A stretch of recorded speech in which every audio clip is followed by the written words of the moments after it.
maintenant passer à un cap supérieur, voilà, faire une montée de gamme en termes de production et en termes de qualité de production.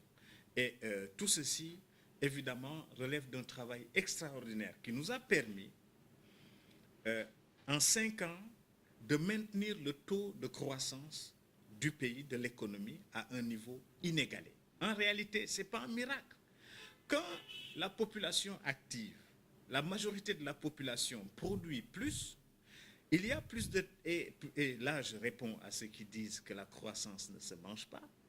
Mais pour croître, il faut de l'activité. Mais l'activité, ce sont des hommes qui mènent les activités dans tous les secteurs. Et c'est la somme de ces secteurs qui fait la croissance. Les entreprises produisent plus, donc font beaucoup d'argent, de bénéfices, emploient plus, donc créent l'emploi. Ceux qui sont employés payent plus de taxes et d'impôts, donc l'État vit. C'est comme ça qu'il faut comprendre la croissance. Et donc, finalement, tout le monde bénéficie de la croissance.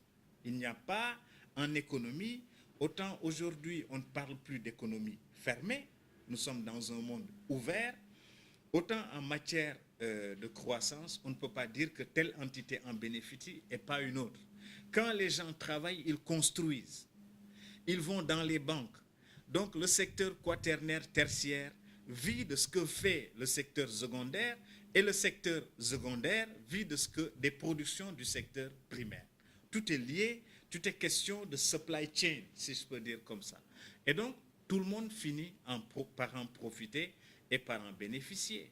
Voilà, les résultats maintenant, on les voit pour le PUDC, mais dans d'autres secteurs, on peut aller dans d'autres secteurs, vous allez voir que dans tous les secteurs, dans le secteur des infrastructures, quand on fait plus d'autoroutes, de Dakar à Touba, on crée plus d'emplois.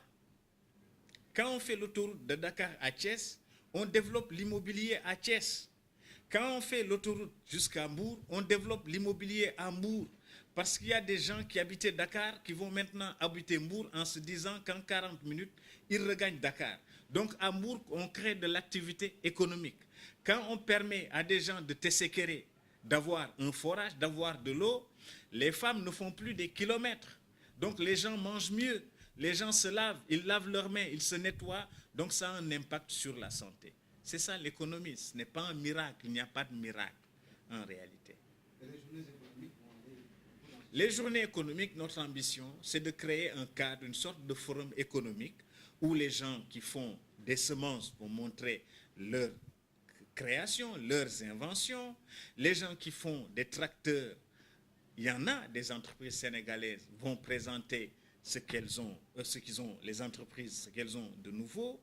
Ceux des paysans qui ont des besoins aussi vont trouver. En réalité, c'est une sorte de rencontre, de ce qu'on appelle une rencontre du donner et du recevoir, mais en matière d'économie rurale. Nous y travaillons avec nos équipes ici et nous espérons qu'au milieu de l'année 2018, nous allons y arriver. Nous voulons rassembler 5000 acteurs. 5000 acteurs nous voulons rassembler. Ça semble a priori impensable, mais Inch'Allah, nous allons y arriver. Et le pays des étoiles? C'est un autre moment de communication. Parce qu'on nous reproche justement de ne pas assez parler. Mais nos équipes sont tout le temps sur le terrain. Quand vous regardez le reportage à la télé, et bientôt, Inch'Allah, sur les sites Internet et les autres télévisions, vous voyez les équipes techniques sur le terrain. Maintenant, il faut privilégier le contact avec les populations, et c'est ce que nous allons faire à travers ce qu'on a appelé le PUDC Tour. En réalité, ça va englober ce que j'appelle les 5 P, le B et le C. Le PSE, le PPDC, le PUDC, le PUMAF, Promoville.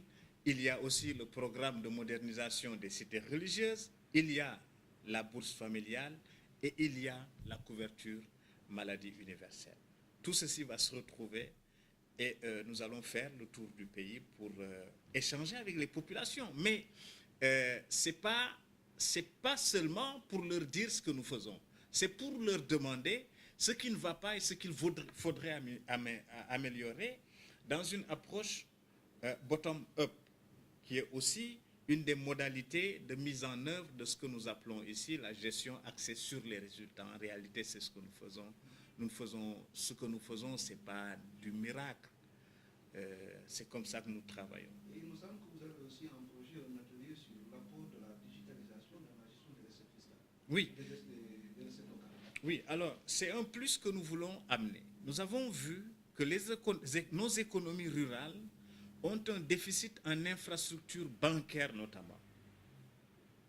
En infrastructures bancaires et en transactions commerciales.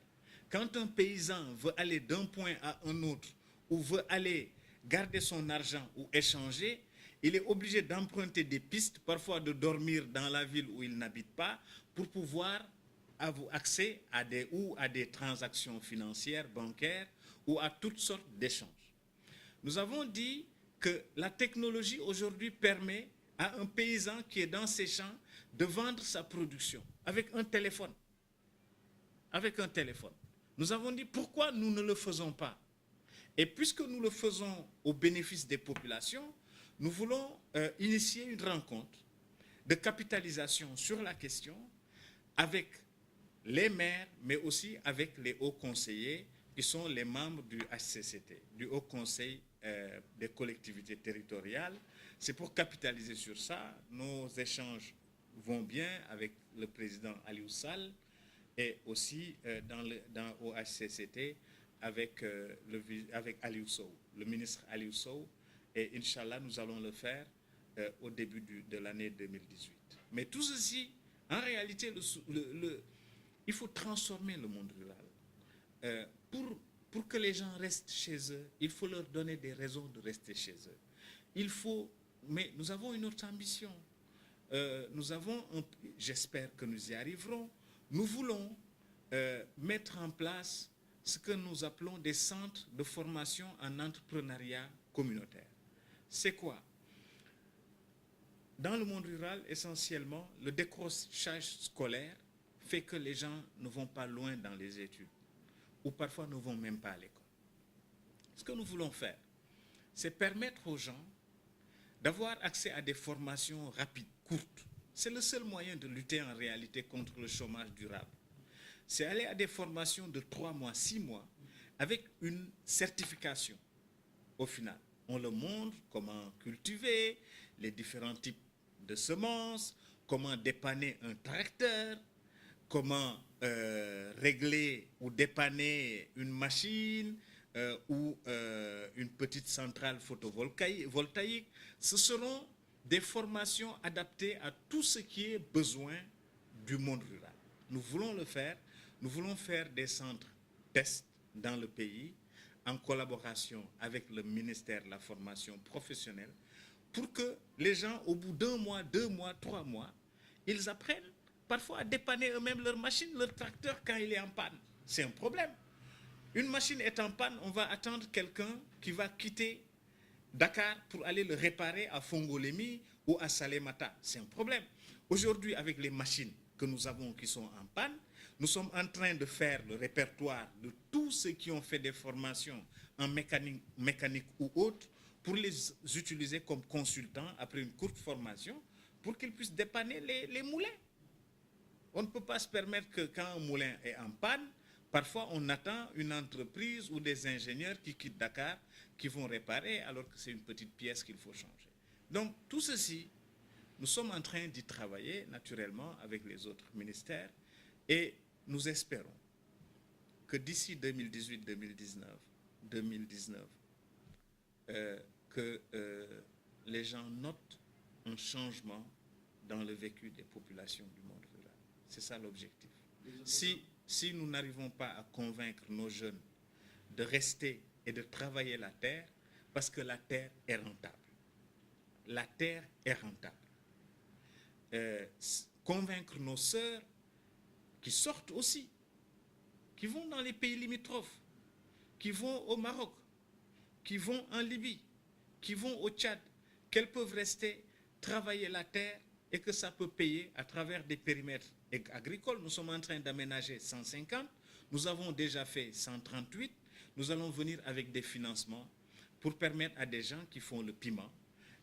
Quand on exploite 7 hectares de piment, on peut faire jusqu'à 150 millions par an. Les gens le savent. Donc maintenant, il ne suffit pas d'apporter des pistes, d'apporter de l'eau, de l'énergie, non. Il faut financer les gens sur place. Et il faut aussi faire de l'adduction des châteaux d'eau, des forages, jusqu'au périmètre agricole que nous sommes en train d'aménager. Les observateurs ont raison de dire que les opposants ont de quoi avoir peur. En tout cas, pour le PUDC, et même ailleurs, vous savez que dans le domaine de l'éducation, dans le domaine de l'enseignement supérieur, il y a beaucoup de choses à dire. Ils ont plus peur du PUDC que... Mais il sera de plus en plus difficile de nier ce qui est en train de se faire sur le terrain. Il sera difficile de le nier. Mais ce n'est le mérite de personne. C'est le Sénégal qui gagne. C'est le Sénégal qui gagne dans cette opération et personne d'autre. Moi, je vais partir un jour, je vais aller ailleurs, quelqu'un va venir, il va continuer le travail. Le président Macky Sall a bien eu raison de saluer ce que les pères fondateurs de ce pays ont fait. Ils nous ont laissé un État, ils nous ont laissé une administration, ils nous ont laissé aussi des compétences pour intervenir en faveur de notre pays. Nous avons obtenu aujourd'hui la confiance des bailleurs pour financer le PUDC. Mais la confiance des bailleurs, c'est en raison aussi de la bonne tenue de notre économie, mais de la stabilité de notre pays. Parce que les gens viennent investir chez nous parce qu'ils ont confiance dans notre pays, dans son économie, mais parce qu'il y a aussi la stabilité. Et la stabilité de ce pays, c'est le mérite du peuple sénégalais, de son opposition, du pouvoir, de la société civile et de tous ceux qui, en se réveillant tous les jours, travaillent pour la stabilité de notre pays et son bien-être.